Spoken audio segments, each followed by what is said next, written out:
Uyghurs have been subjected to the most unimaginable forms of cruelty at the hands of a brutal regime, the authoritarian state, China. Today, we get you a rare glimpse. We are telling you about the visuals of the 31-year-old on your screens, who is a model for the massive Chinese online retailer Taobao. Now, he is paid usually to flaunt his looks through slick promotional videos. But this specific video of Mardan Gapar is different. He can be seen wearing dirty clothes, his ankles are swollen, and his hands are handcuffed to the bed, the only piece of furniture seen in that room. This video is a chilling first-hand account of the secretive detention system in China. Gapar's account provides clear evidence of torture and abuse. Beijing continues to mask its policies of death and destruction. The Uyghurs and other mostly Muslim minorities in China are constantly subjected to the most brutal forms of oppression. The Chinese government's so-called re-education camps are holding over 1 million of them. There are credible estimates that suggest over more than 1 million Uyghurs and other minorities have been forced into a network of these highly secure camps in Xinjiang. Now, China maintains that these are voluntary schools for anti-extremism training.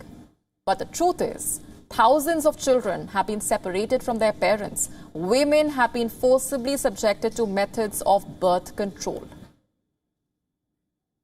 Gapar's family has not heard from him in 5 long months. The family members are aware that the release of this 4-minute video might increase the pressure and even the punishment that he faces. But they say this is their last hope, both to highlight his case and overall the plight of the Uyghurs.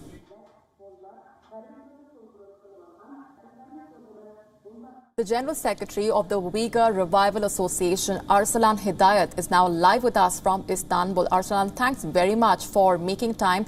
The release of the video carries the possibility of far-reaching consequences for Gapar. But the family members see this as their last hope, and that's enough to tell us what the Uyghurs are dealing with. What is your initial reaction to what we see playing out on our screens? Thank you for having me. My initial reaction is shock. This man, this 31-year-old man, is very brave to do what he did, to get in touch with his family members in Netherlands, to take pictures and to send messages of what's happening inside the camps. But I want to stress that the images that were taken were not inside what we know as the concentration camps or the death camps that have been described by former concentration camp detainees. Those images were taken in a sort of quarantine area.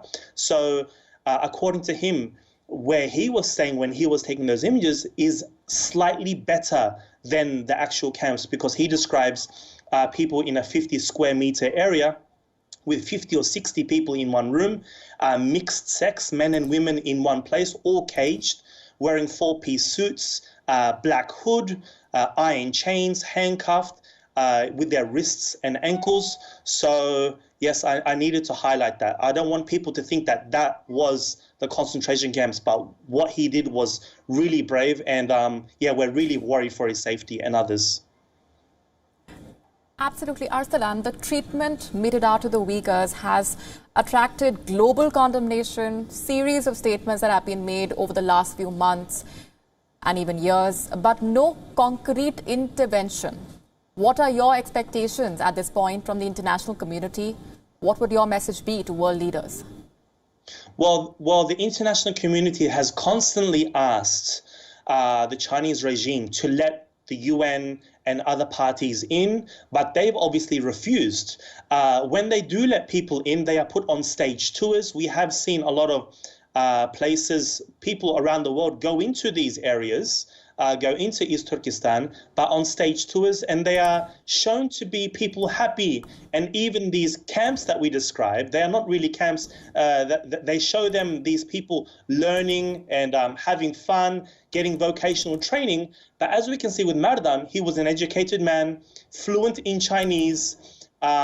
He is an example of what China wants each of their citizens to be, but because he is ethnically Uyghur, we see someone like him, regardless of how well educated he is, being tortured and put through this concentration camp system. Arslan Hidayat, thanks very much for speaking with us and sharing those